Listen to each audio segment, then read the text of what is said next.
Hey guys, in this video I'm checking out the real Beurre Bretel Butter, and this comes in 250 grams. So this is the real original package. So if you are buying this brand butter, make sure they are genuine. Sometimes they are fake products.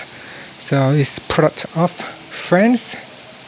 Now if you are buying this on Amazon, they can be quite expensive.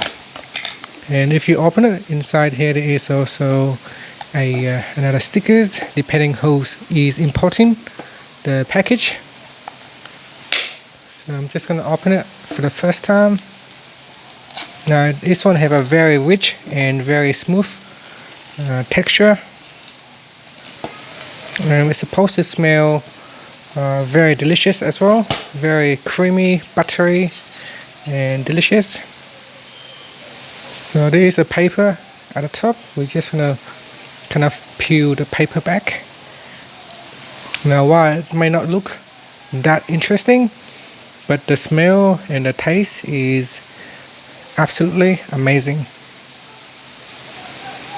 Yeah, it's very creamy, smell very nice, and yep, this is the real package right here.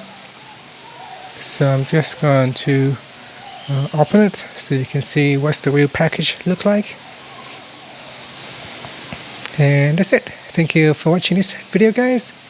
You can have this one with toasted bread, with rice, or you can use it for cooking as well. They're very good. And that's it. Thank you for watching. Please subscribe to my channel for more videos.